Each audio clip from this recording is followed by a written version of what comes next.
O Senhor esteja convosco. Ele está no meio de nós. Proclamação do Evangelho de Jesus Cristo segundo Marcos. Glória a vós, Senhor. Naquele tempo, quando Jesus saiu a caminhar, veio alguém correndo, ajoelhou-se diante dele e perguntou: Bom mestre, o que devo fazer para ganhar a vida eterna? Jesus disse: Por que me chamas de bom? Só Deus é bom e mais ninguém. Tu conheces os mandamentos? Não matarás, não cometerás adultério, não roubarás, não levantarás falso testemunho, não prejudicarás ninguém, honra teu pai e tua mãe. Ele respondeu: Mestre, tudo isso tenho observado desde a minha juventude. Jesus olhou para ele com amor e disse: Só uma coisa te falta. Vai, vende tudo que tens e dá aos pobres, e terás um tesouro no céu. E depois vem e segue-me. Mas quando ele ouviu isto, ficou abatido e foi embora cheio de tristeza, porque era muito rico. Jesus então olhou ao redor e disse aos discípulos: Como é difícil para os ricos entrar no reino de Deus. Os discípulos se admiraram com essas palavras. Mas ele disse de novo: Meus filhos, como é difícil entrar no reino de Deus. É mais fácil um camelo passar pelo buraco de uma agulha do que um rico entrar no reino de Deus. Eles ficaram muito espantados ao ouvirem isto e perguntaram uns aos outros: Então, quem pode ser salvo? Jesus olhou para eles e disse: Para os homens isto é impossível, mas não para Deus. Para Deus tudo é possível. Essas são as palavras de salvação. Glória a vós, Senhor.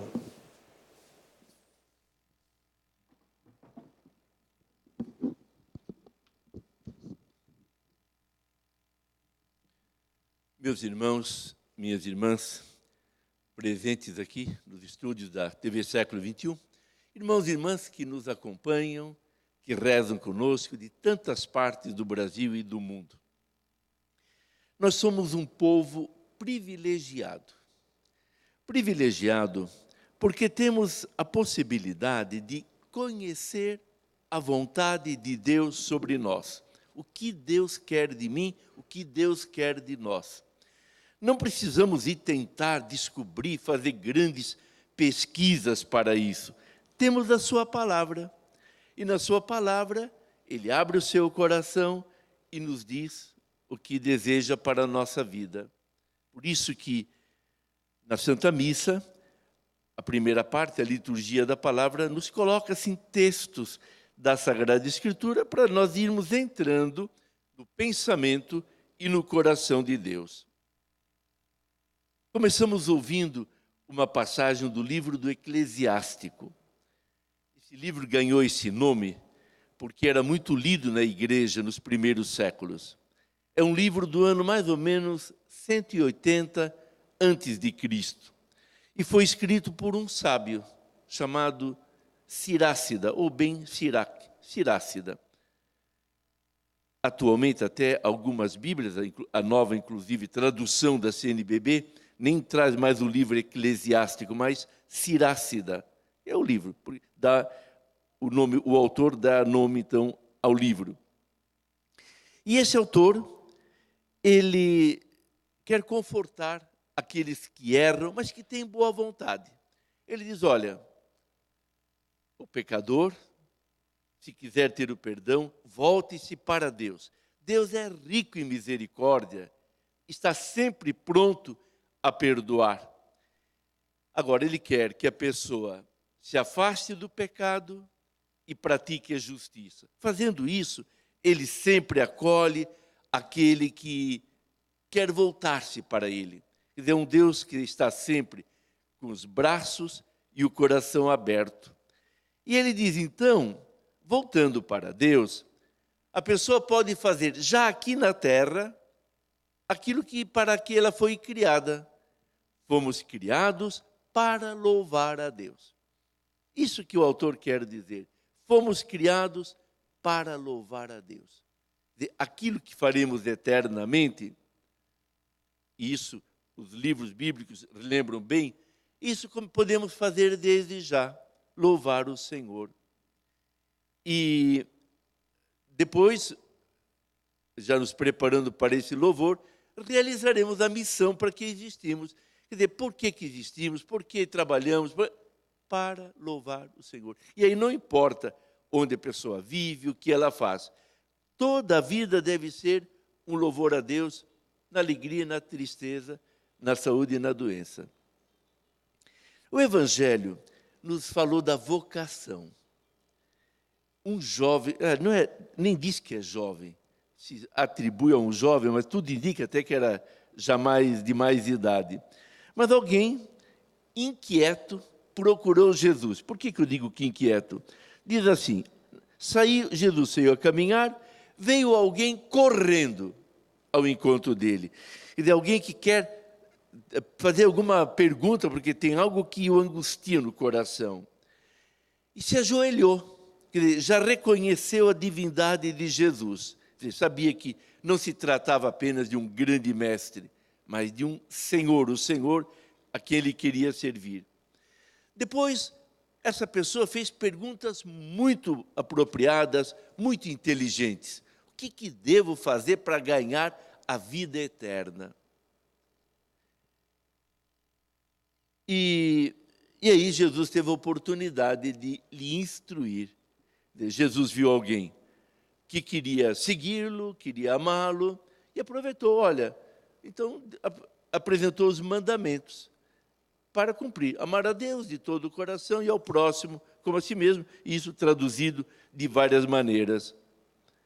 Aí o jovem disse, mas isso eu já faço, já pratico. Quer dizer, Jesus viu aí que podia pedir algo a mais, uma maior generosidade dele, já que ele mesmo queria, ele fez uma proposta ousada, ir, vender os bens, dar aos pobres, aí vir e segui-lo. Mas aí para aquele homem foi demais. Aí ele percebeu o quanto ele estava apegado aos bens. Ele não tornou-se pior porque não teve coragem de seguir Jesus. Mostrou apenas que ele tinha um outro Deus, que também exigia uma grande dedicação e o apego, os bens aos quais ele estava apegado.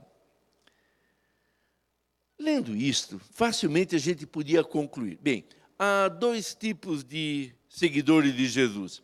Os que cumprem os mandamentos, e os que têm uma categoria maior, porque deixam os bens, deixam a sua liberdade e obediência, e deixam a possibilidade de uma vida própria, no matrimônio, e vão seguir Jesus.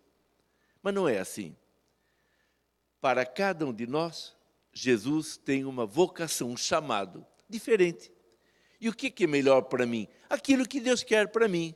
O que é melhor para você? Aquilo que Ele quer para você. Quer dizer, Ele não quer as mesmas coisas de todo mundo. E cada um vai se santificar na sua vida, fazendo aquilo que deve fazer, onde vive, da forma que deve viver. Agora, claro que se o Senhor apresentar a alguém uma proposta mais ousada e a pessoa não responder sim, também está perdendo uma oportunidade de crescer na fé e no amor do Senhor. Mas guardemos essa ideia.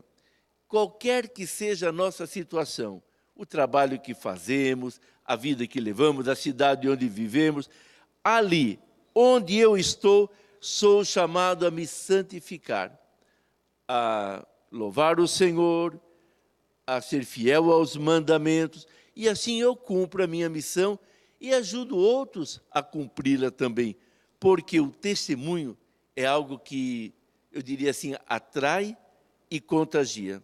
Então é isso que o Senhor nos pede, saber dizer sim a Ele quando Ele se apresentar e da forma que se apresentar.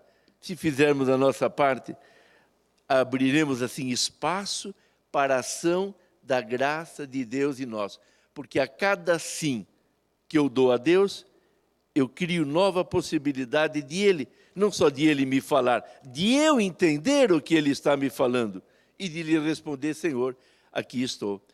Que o Senhor, então, desperte em nós muita alegria e generosidade no nosso sim, para a glória de Deus e para o louvarmos agora, desde já, nesta terra que Ele nos deu para viver.